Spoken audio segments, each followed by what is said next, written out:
Welcome to Success Your Own Way, a podcast about how real people define and redefine success throughout their careers. Hosted by Tina Shurick and Ifat Rogers, this show features candid conversations with guests who've made intentional choices, navigated change, and built lives aligned to their values. Their guests share their stories as well as strategies and tactics that help them along the way. Tina's a certified coach and a former corporate leader who supports professionals in making confident, values-driven decisions. Ifad is a consultant with a background in food science and engineering, helping people solve complex problems with a practical, no-nonsense approach. Each episode offers inspiration and actionable insights for anyone rethinking what success looks like in their life and how to get there.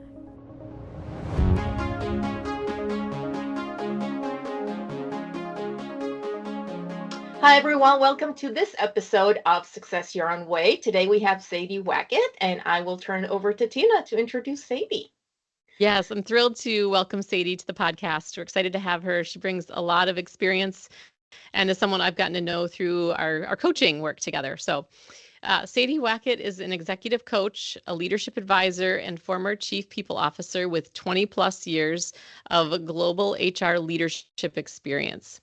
She has enabled leaders to unlock the power of their people and culture to drive purpose, performance, and impact. As a coach, Sadie enables leaders to design lives and careers that align deeply with their values. She blends strategic insight with emotional intelligence, focusing on self-leadership, mindset, and systemic change. As co-founder of Life Intended, Sadie is passionate about enabling personal transformation for women. She leads a women's movement that allows women to learn the skill of self-leadership to achieve high levels of clarity, confidence, and agency during their life and career. She holds advanced HR credentials from Westminster University in the UK and Michigan Ross School of Business. She's certified in Leadership Circle Profile and DISC Leadership Assessment Tools. Sadie is a counter voice to the hustle culture and is a sought-after speaker on self-leadership, resilience, performance, and growth. So welcome, Sadie. I'm so excited to have someone who's a counter voice to this hustle culture. I can't wait to learn from you today. I'm trying. So in your own words, Sadie, tell us your story. Tell us how you got to where you are today. Okay. Well, perhaps just wanted to appreciate the name of this podcast that you're putting together, because it's something that's very resonant for me right now, which is Success Your Own Way. And a lot of the work I'm doing at the moment specifically with women, but it isn't only women focused, is about us kind of unpicking and unpacking what success actually means. There's a lot of conditioning that we've been experiencing and exposed to throughout our lives that kind of predetermined our notion of success, and that's become something very clear to me and very interesting for me to kind of explore personally and with other people. So I think the name of this podcast and the topics that you get into are really important, actually. So how did I get to where I am today? Well, I should probably just start by explaining and situating that I'm based in the US. I'm based in Florida, but I'm originally from the UK, and I'm about 10 years ago with my husband, and I now have a daughter who's 8.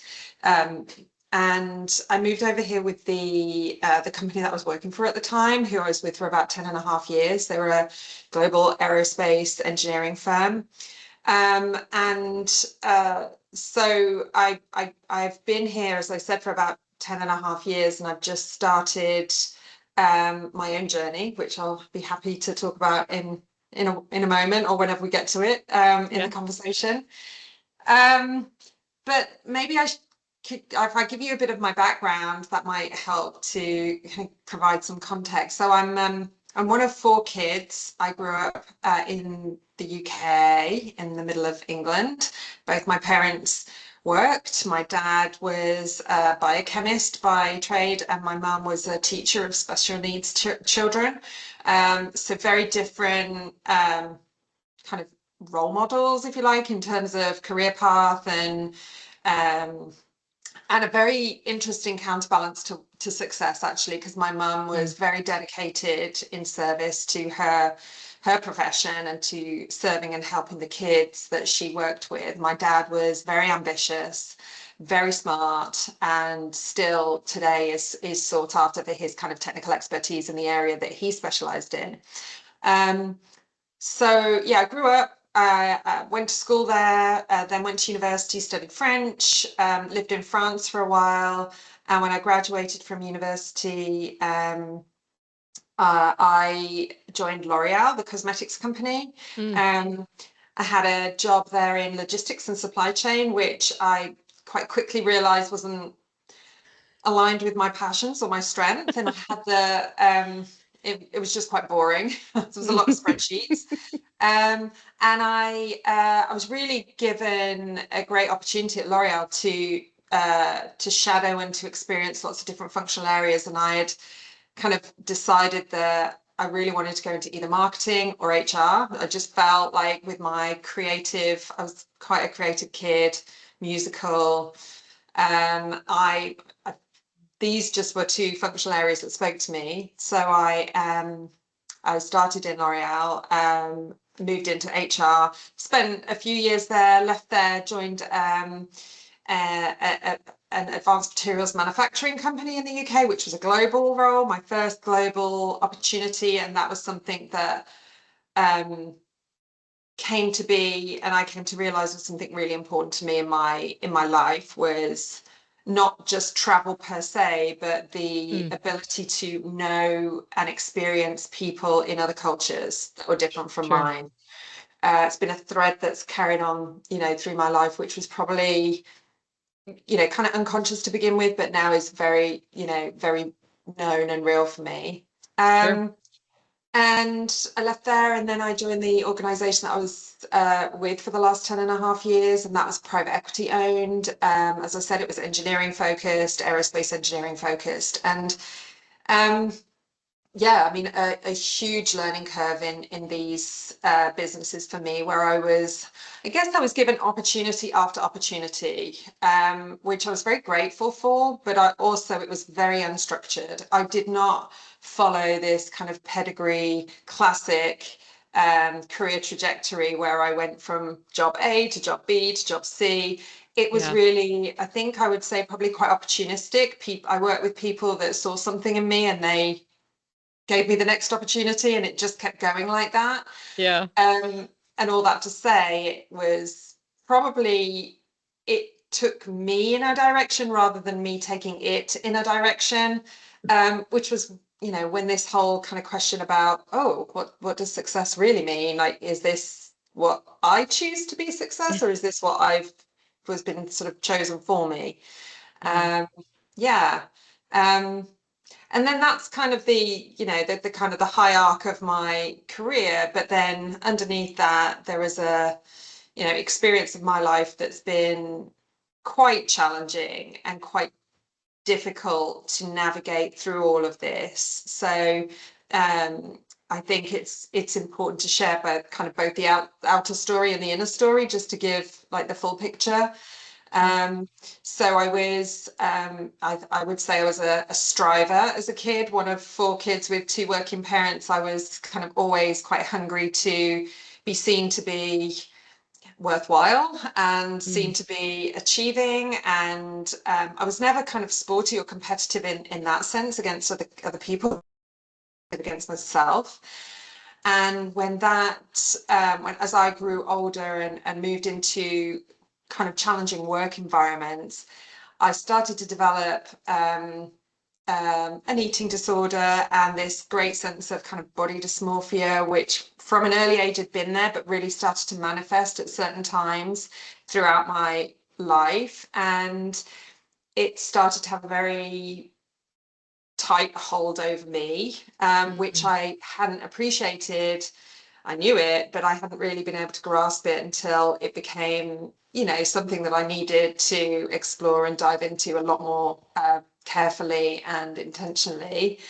And so that's been something that I've I don't know, I've worked through, dealt with, grown with all my life. I think it's probably, for those listeners who've ever experienced anything like this, it's something that I'll probably live with for the rest of my life as well. But it's given me a real opportunity to learn a lot about myself.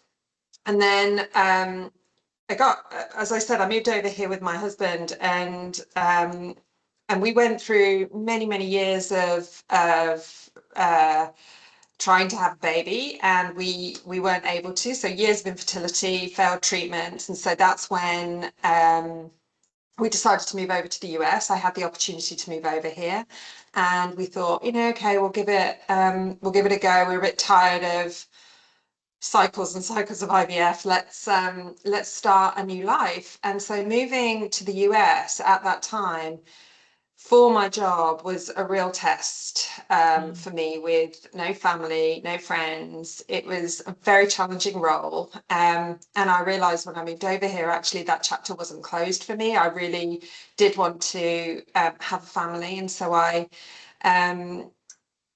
through the miracles of science, was able to have my daughter. And so, new country, no family, no real support network at all, and a young baby and a very big job, I think was a real test of my resilience. It was a test of my relationship with my husband. It was a test of my own ability to kind of lead through my own life with any kind of clarity. There are times when it was just, it all felt a bit too much. But I think that just brings me to now, which is that really over the last 13 to 15 years, the work I've done personally around my own self-development and my own exploration of who I am and what matters to me and what values I have, what purpose I have in my life, has kind of provided me with that sense of resilience that have really helped me transcend this journey. And I, at the age I'm at now, don't think I've ever felt more balanced and more clear and more stable than I do right now. And so that was a very long answer to your question. This was great. Thank you so much for sharing. And as you were talking, I was reflecting on how often we just work on auto. When things are kind of going a certain way, we're on auto. And actually, it's the challenges that are forcing us to stop. Like, they take us off auto mode because you have to do something different. And at those moments is when you really look at resiliency and what is important. So without those challenges, I don't know that I'd grow. And I think, you're spot on. And at those times, you can go in one of a couple of different directions. You can either go inward and just kind of implode, as it were, or you can reach out. And I've always been quite a resourceful person. There were times when it was really hard to reach out for anything, and I did need at certain stages members of my family to sort of take me there. But once that kind of aperture was open, I knew that there was so much within me that I could learn and understand and appreciate about how I'd been developed, how I, what beliefs I had about the world, what beliefs I had about myself, which were helpful or unhelpful.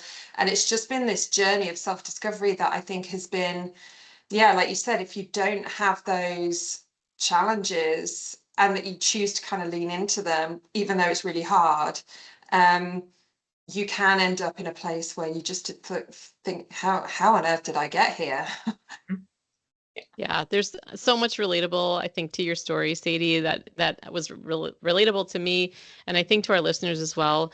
I think the sweet doesn't taste sweet unless you've had the bitter is the way that I think of it. And I think, we've earned our stripes through our years of trials and tribulations and going through the hard things and rising from those. And I think your story of strength is just really commendable. And I think being able and willing to ask for the help you need and make the big decisions you made in order to make your life better and take more control over, where you're trying to get is a very, very powerful story for me. I can speak for myself, and I anticipate for our listeners too. So thank you for sharing that. Yeah. So, you mentioned the beginning name of the podcast, Success Your Own Way. So, at this point, how do you define success for yourself? How do you know that you've achieved it? Mm. Well, I'll start by saying what I thought success was is not what I believe it to be today. So, and I think that goes for so many people, the traditional, I got the grades to go into university. I got a good grades at university. I got a good job, a kind of a good career path. I got like a good partner. I bought a house. Um, and all of those things were, what I thought, and many people do think success was, but today, and again, like just through all of the kind of mining of myself that I've done, it's much more around agency. Like I am now, I feel I have a high sense of success in my life because I have choice. And I don't mean I have the privilege of making this choice or that choice. I mean that I have the awareness of the choices I'm making in my life, whether they are in alignment with the things that matter to me. For example, continual learning and growth is something that is really important to me. So success for me means that I'm in a position where I continue to learn, I continue to grow, I continue to develop the potential that I think I have. Success for me also means having very connected relationships. So, through all this, I've done a lot of work around being present, pausing, reflecting, and through all of that, I'm a much better communicator with the people I have in my life. And so I'm much more fulfilled in the relationships that I have. Connection is one of those things for me, which is a big demarcation of success, is do I feel connected to the people that matter to me in my life? And I think lastly, like for me, success is a sense of congruence with what I feel on the inside is matching the outside. And for years and years, I had this feeling like I was in kind of a suit of armor or a suit of some sort that I had to put on, a mask that I had to put on to go in and face the world every day in my job. And even honestly, moving to the US, I was different. Still feel different. And I still feel like there's or has been very much a mask I've had to wear to kind of fit in. But now I've developed a lot more alignment with who I am internally and how that shows up externally. And so, yeah, I can honestly say that I wake up now feeling kind of energized by the life that I've chosen and the life that I'm living. And it's very little of that is to do with status, money, or quote unquote achievement. It's much more internally directed now. That's awesome. That is so great to hear. And it's also very consistent with the way that most of our guests have come on, this traditional definition of success and how it's evolved through all of the different life experiences and decisions. And I'd love to pull on that string just a little bit more with you, Sadie. You mentioned that you've had this, opportunity to make choices and you've been empowered to make choices. Is there a choice or a decision that you would point to say that was a really pivotal moment and really changed the course of my life? There's kind of a big obvious or a couple of big obvious ones, and then there's a kind of a less obvious, more subtle one, which I'll mention. But the obvious ones for me are, so the decision to move over to the US was a big life-changing decision. And actually, when I moved over here, it was never really a question. I was like, well, of course I'll go. I'll have an adventure. I'll try something new. That's definitely part of who I am. I love newness. I love kind of, like I said, originally a growth. And I thought this was a great opportunity. But I thought I'd be here for a couple of years. I didn't think I would be planning to spend the rest of my life in the US. So, that for all its challenges was a conscious choice. And my husband and I, we had to make that choice together, but we, that it felt very low risk and very high reward, if you like. Notwithstanding that it's been hard since I've been here and grown here over the last 10 years. And the other kind of big obvious decision was continuing to go through with fertility treatment, because there were so many times I just felt like saying, that's enough. It's definitely enough now. I can't. It's been too long. It's too hard. I'm grateful for that choice, but I would say, and again, for anyone who's experienced this, saying no to continuing treatment is the hardest thing to do, because science always has a way of saying, well, just try this, just try this, just try this. And so, I'm grateful that I did eventually try that. And I'm blessed with the daughter, and I think it gives me a different relationship with parenting than others. I would say the kind of perhaps the more subtle decision that I made, and I remember it really clearly. It was, I guess it was 2021, early 2021 maybe, or the end of 2020. It was right around COVID. People had started just slowly to be coming out of lockdown here in Florida, and I had this kind of overwhelming sense of loneliness, because we'd been locked down. I had a small kid. My job was really hard. Being in HR at that moment was really tough. And I just felt I had no connection with any women in my life. And so I made the decision at that point to start a women's circle. And it sounds like a small decision, but it's led over the last 5 years to what I'm doing today. So I think having the courage I found a yoga studio, I rented it out, I got everybody, I posted about it, I reached out to see would anybody be interested. The response was amazing. So many women clearly needed that connection at that point in time. I made sure everybody signed waivers and masks and all of that. But the response was it was so informative that we all have this need for connection. We all have a need to feel seen and to feel heard. And at that time, I think people needed a place to share openly. There was no agenda. There was no real structure. It was literally a circle of space being held.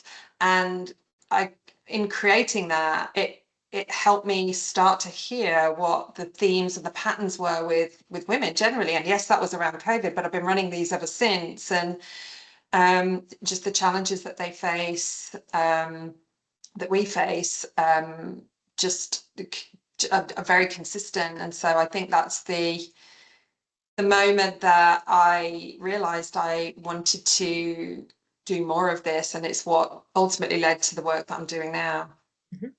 I'm curious, what were some of the themes that came up as challenges? Yeah, okay. So one of them was, I'm the age I am now, so I think people were generally in the late 30s to late 40s age range. I've got the job, I've got the house, I've got the husband or partner, I've got the kids. This isn't what I thought it would be. I don't feel happy, I don't feel fulfilled, and I don't know why not, because this is what we're told to do, right? And so this overwhelming sense of, I just feel stuck and lost, and I don't know why, because on paper everything's as it should be. So that was number one. Number two, continues to be this need for recognition from the other people in their lives, that they're carrying so much, generally around whether it's childcare or the labor in the home, the mental load, needing to be recognized for the load that they're carrying, or wanting to be recognized. And then another theme was just this overwhelming guilt about being able to do anything for themselves. So even them going there, at the time it was a priority for them, but I have noticed since then it's harder and harder for women to commit to doing something which is in service of themselves. And I mean, if I had a magic wand, one thing I would do is, and this is, you know, the work that I want to do is kind of help us women reprogram this belief that we have to serve everybody else first and that we come last at the bottom of the list. I fundamentally believe that if we invest in ourselves and we can become the best version of ourselves, we create happier families, better relationships, we're better at work, we are better everywhere in life. And I don't mean better as in we're better performing, we're just a more fulfilled and complete version of ourselves. And I think, you know, yeah, so if I had a magic wand, that's one thing that I would really love to know how to crack that nut, because we are always and consistently, whenever I talk to women now, we're at the bottom of the pile. That is very, very accurate. Again, you're speaking to me in a lot of different ways, Sadie. That's so true. And it's been a common theme, again, amongst many of our guests, this idea that we have to be there for everyone else. And I've used this metaphor, I'll share it again, this idea of needing to put your oxygen mask on before you put others on. I think that is a reminder that we constantly need, because if we can't be there for ourselves, we absolutely cannot be there for other people. And that is going to be a priority for us and for women, I think, for future, you know, for the future generations as well. And an interesting fun fact, there isn't a word in the English language that means selfish that doesn't have a negative connotation. You could kind of argue that self-care gets us there a little bit, but any other way of looking at it, by putting yourself first, it has a negative connotation. So, you know, how women are, you know, how we're conditioned to be selfless, and that being selfish is bad and we should feel guilty about that, is, you know, I think it's just something to reflect on. Yeah, certainly is. Certainly is. We are asking our guests, and you've added a few moments, I think, already on this, but what are you grateful for when you do take that time to reflect and be mindful? What are the areas of gratitude that really come up for you, Sadie?